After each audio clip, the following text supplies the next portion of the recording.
Alright, what's going on everybody? It's your boy Brap Genius back at it again with another video.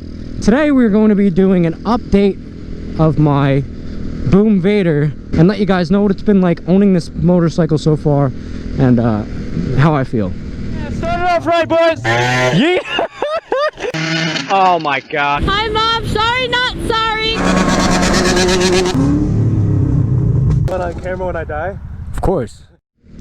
So overall, you know, I do like the bike. It's done better than I expected, for sure. It's definitely not perfect, you know, there's some things that I have to work on still. But overall, I do feel it's like, it was definitely worth the money that I spent to get it. Right now, what I have going on, the dash is out, excuse me, because of, it's got a dead battery. So I'm pretty sure it's just not... I'm pretty sure the battery is just completely shot at this point, so the dash isn't working. I don't know, I have to look into that specifically. In terms of everything else, after doing all the upgrades that I've done at this bike, it seems to be handling a lot better.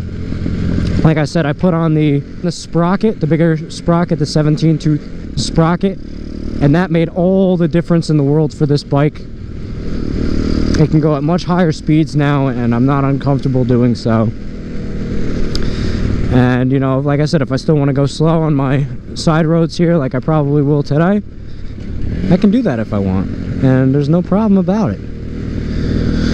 So, right now the bike has about 200 miles in total.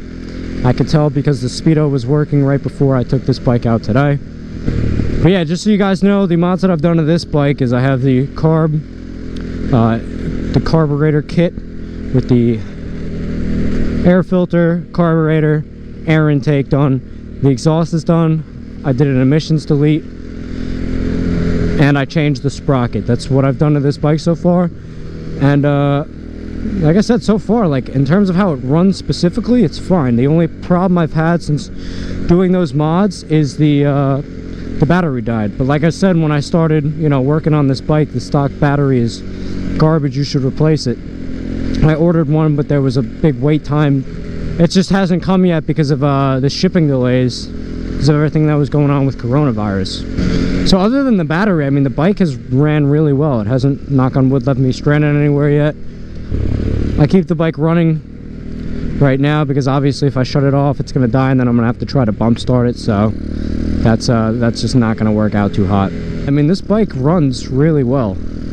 And I ripped it the other day. For such a small little bike, when this thing wants to go, it does pretty good. You know, it's not gonna do highway speeds, but you know, you could take it through some back roads and hit some good speeds on it, you know, obviously within reason. But this bike will do whatever you need it to do just fine. And for me, like I said, I got it just because I want to be able to do what I'm doing now, just go around and hit some side streets and stuff and just enjoy a nice chill ride. So the update is that this bike is doing really well right now, guys. So far electronically, I mean, my blinkers still work. Like I said, it's just the dash that is dead right now, and that's because of the battery. You know, it starts up no problem. Even I've been bump starting it lately. I have a hill by where I live, and I just bump started it. I've ridden twice with a dead battery, and it started no problem. Been riding no problem. The only thing is this might be the last ride until I get my new battery, because I'm probably pretty low on gas, probably at about half a tank. So the gas gauge doesn't work that well, honestly, in my opinion. But like I said, overall, like this bike, for the money that you spend, what is it, 1,100 bucks, and then with shipping it's probably a little bit more.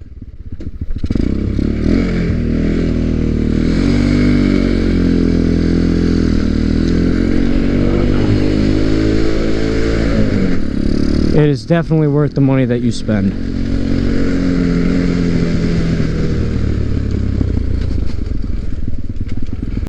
Now I have the stock jets in here as well with the carb upgrade kit that I bought. It was just a fake Mikuni carb. It was like 35 bucks for the whole kit, and luckily I haven't had any issues yet with it. So I mean, it's been doing really well. starts up and goes as far as I want. I've driven it probably, you know, 60 miles I think was the longest trip I took with it in a day, and I didn't have any problems.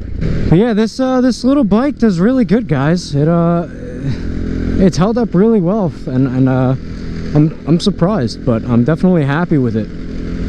Like I said, aside from a few little things here and there, like I said, for the cheap price that you're going to get it for, you're going to have to do some work for it. But overall, my 200-mile review is that this bike has been, for the most part, nothing but fun. Once you do those upgrades and make sure that it's running the way it should, you know, it's a good, fun bike that you could rip around town. Like I said, other than the battery, if I had my battery in here, this thing would be in as good of condition as it could be. So if you guys are thinking about getting a Grom clone, like I said, as long as you do the right stuff, do the research into what needs to be done to the bike to make sure that it's running right. But if you do the research, you take your time, you check everything out, you guys are going to be perfectly fine with this bike.